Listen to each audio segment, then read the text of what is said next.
Welcome to the DeFi Standard, and this is Mickey B. Fresh. And today we're going to talk about the battle for the bridge currency.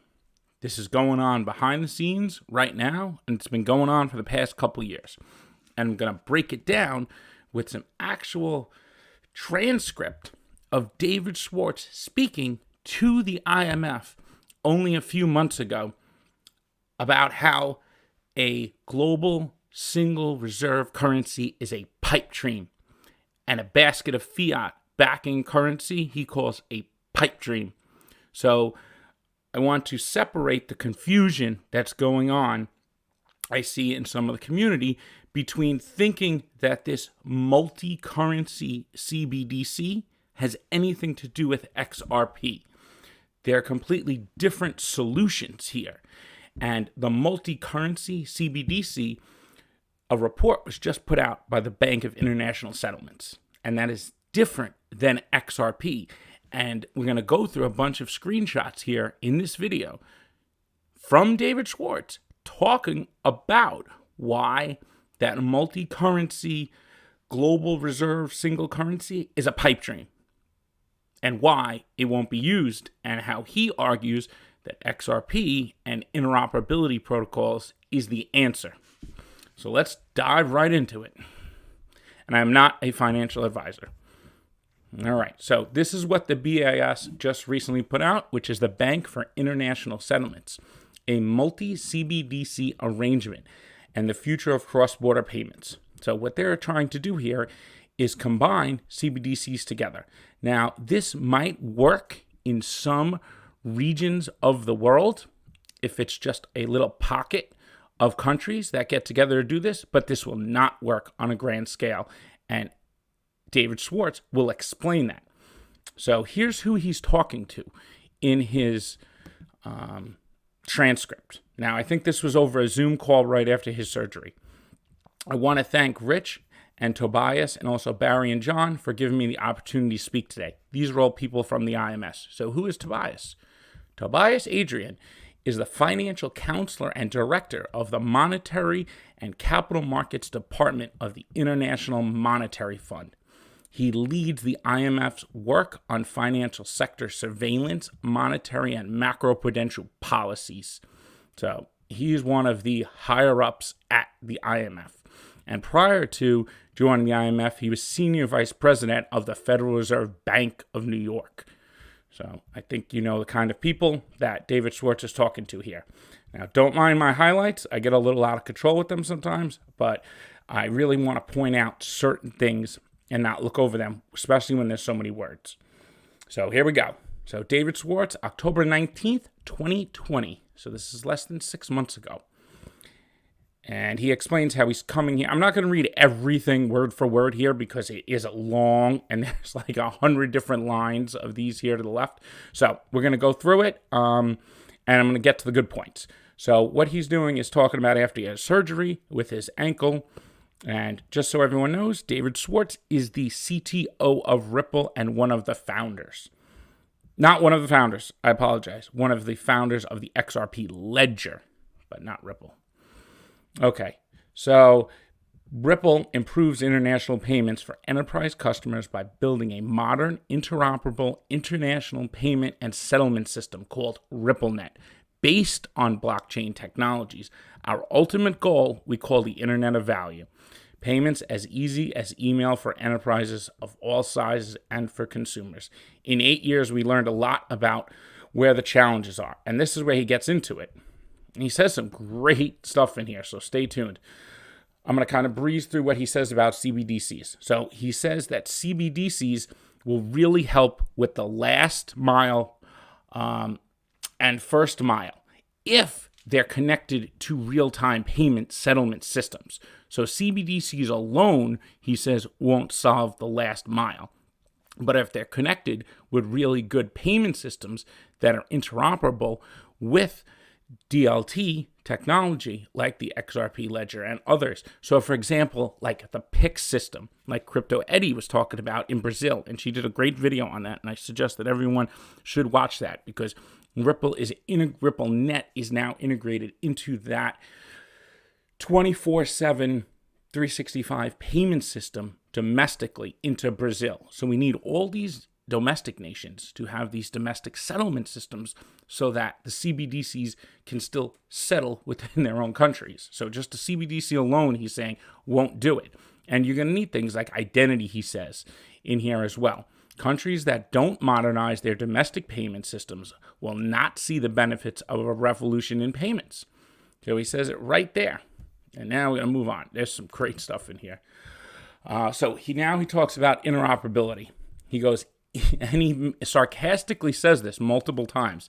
He goes, even if you were to imagine some future with a one world asset, we won't get there unless the new one world asset is compatible with where the value is today. So either way, compatibility is key. So he's basically saying you can't build this walled garden of some ESDR or something like that. And he says that it's important that these are built on newer technologies that are compatible with each other. He goes, the answer can't be that and he's talking about now SMEs here and different companies. The answer can't be that they just can't hire hundreds of payment engineers and dozens of treasury operation people. That's a non-starter. And that's like what Uber has done and Amazon has done. He goes, there's definitely an opportunity to bridge domestic real-time payment systems, such as FedNow, the clearinghouse for the USD, with powerful benefits for SMEs and ultimate consumers around the world. Now he gets into the task. He goes deep into exactly what is needed, and he explains it really well here. So he goes, we need to build systems with common principles, just as the internet was built. And for example, some of those protocols are Interledger Protocol. That is the TCP basically of the Internet of Value. Now, he explains how on top of that, there'll be other protocols like PayString, which is going to be a standard. Maybe the Open Digital Asset Protocol by Quant could be one of the in the stack, but it's not going to do everything. So it's going to be a bunch of different open protocols, not just one overledger to rule them all. So I want everyone to really understand that takeaway. Yes, that could be part of the solution. But how he lays it out here, he goes, Cisco rose to dominance against competitors because they could make existing legacy systems connect to the internet. Now, that's what RippleNet has always done. And what Polysign is going to do too. Bridge the two worlds together. The traditional legacy banking systems to the new CBDC digital wallets and public blockchain ledgers.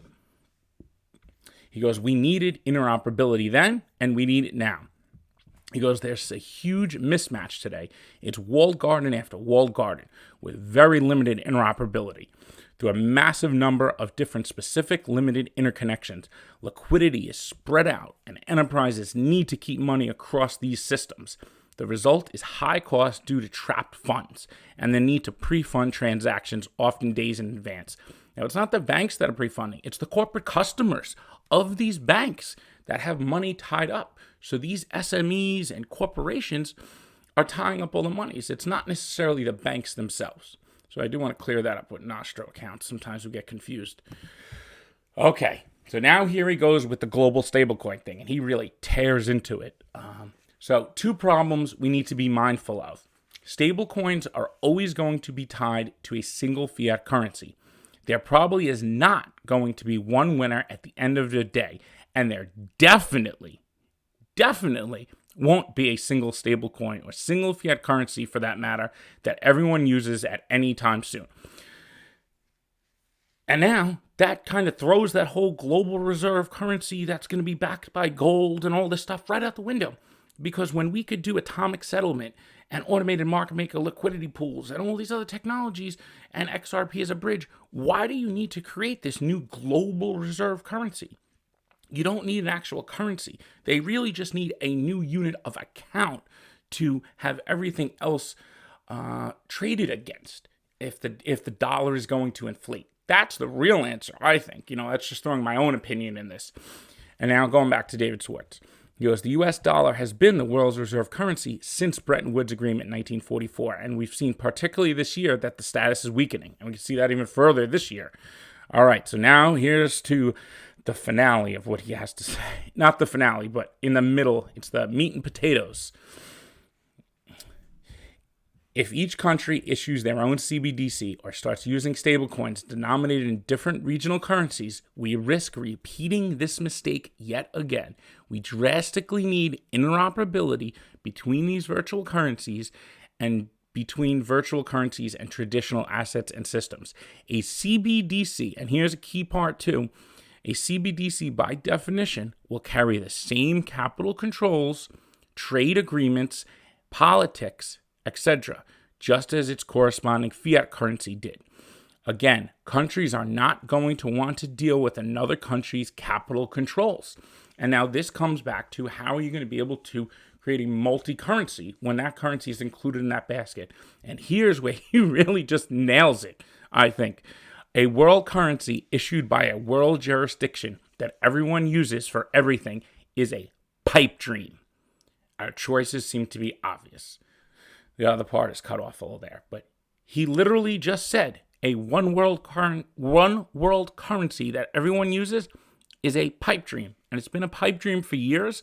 And now with the new technology, where you're going to be able to seamlessly move, the idea of the Internet of Value, of what they're trying to do, is move value seamlessly, frictionlessly, as fast as possible, like email. A world currency does not fit in that mix.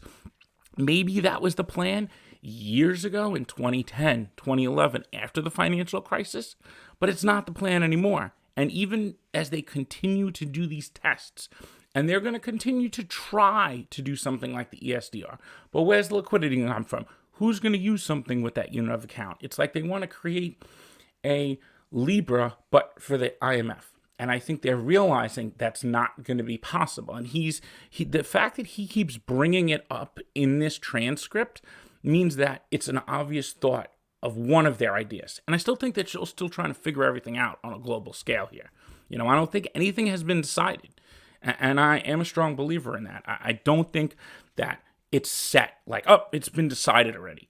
No, the technology is evolving so fast, you can't set something for the future because as the technology innovates, new opportunities arise. And things that were flaws and drawbacks are now opportunities, and they've been overcome. All right, so let's get back to it. He goes, the need for a neutral asset. If you're looking across border, a key factor is interoperability. You're working across jurisdictions and assets. You need a neutral asset between different CBDCs, or your liquidity will be divided among the pairs of CBDCs. So now what's interesting here is what he's saying is instead of having each CBDC paired against each other, which will recreate the same old problem, and I have a feeling that's what Consensus and JP Morgan are trying to propose, is that we could just make these liquidity pools against all the CBDCs. But the problem with that is you just recreate the same problem all over again, and you're dividing the liquidity, where if you paired them all against one neutral asset, then you don't have that problem. All the liquidity is deep against that one asset, which would be XRP. And there could be others, but pairing each CBDC against each other would just be recreating the whole thing over again, is what he's saying here. And he goes, similarly, if other assets such as securities around the world get tokenized, there's even more need for a neutral asset between multiple CBDCs and possibly a large number of new assets in new asset classes. Interesting. So the central banks have to look ahead, and they do need to see what is coming and not just build for what is today. A central bank is not going to issue a digital asset that behaves like BTC, XRP, or ETH. These are neutral assets that should remain free from single jurisdictional control. So everyone who's been saying that, oh, the escrow can be confiscated from the government, this and that, David Schwartz just told you that no central bank should be able to control these assets. They should remain free from single jurisdictional control. So he's telling you that they have no intention to give up that escrow because they want it to remain neutral. And the key to neutrality would be not giving it up. I could see a scenario, and we're gonna do another video, part 2 of the Probity Vault, of how possibly that XRP and escrow could be used to mint decentralized stablecoins that are backed by XRP and other tokenized assets to replace the type of fiat we have now.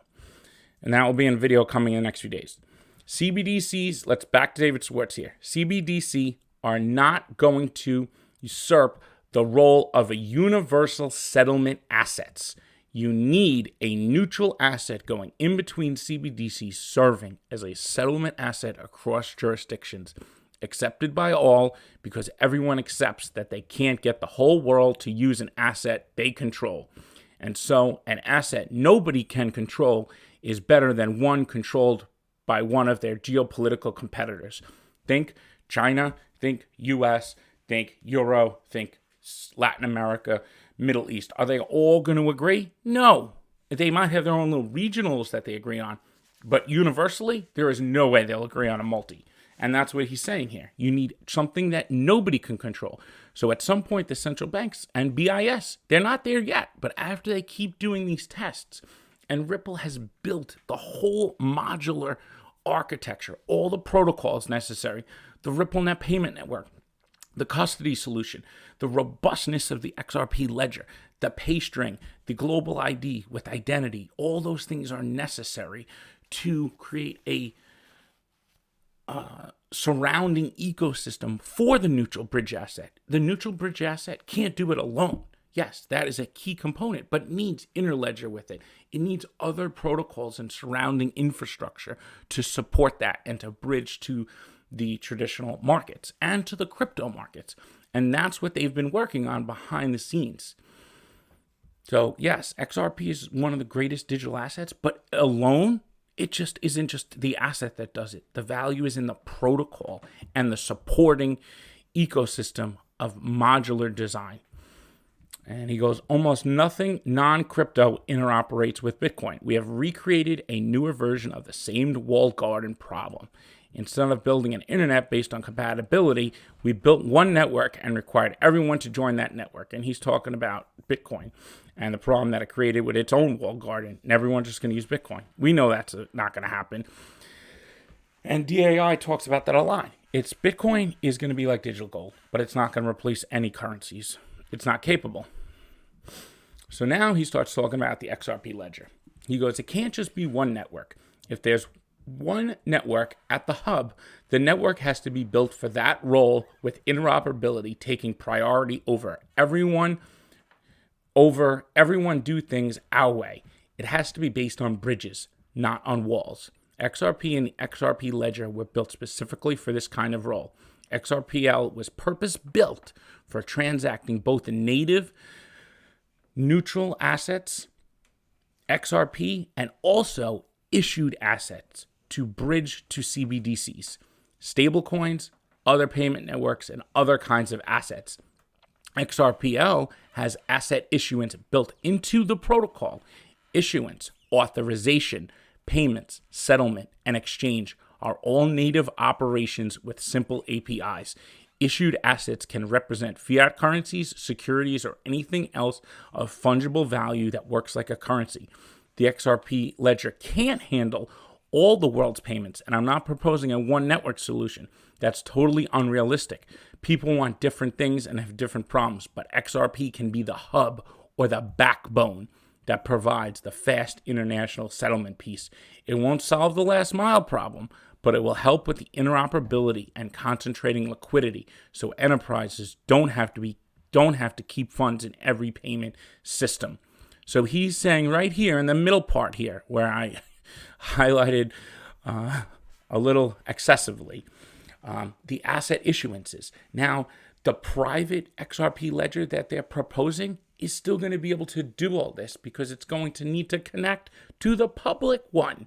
And like he said, those walls will come down as the XRP ledger is proven and the public ledger is proven its use. And once we get past this settlement, we're going to see retail use cases, institutional use cases, enterprise. And with Flare, we have smart contracts now. We're going to have the two-way bridge and other networks and value. Trustline, Probity, the RA stablecoin. They have to prove the XRP ledger's use case for asset issuances, authorization. All this still has to be done. It's not going to be just for central banks to use. The point of it is neutral, decentralized network that nobody controls, and specifically the escrow. But who knows? central banks are irrational and anything's possible. So moving on, here's the end.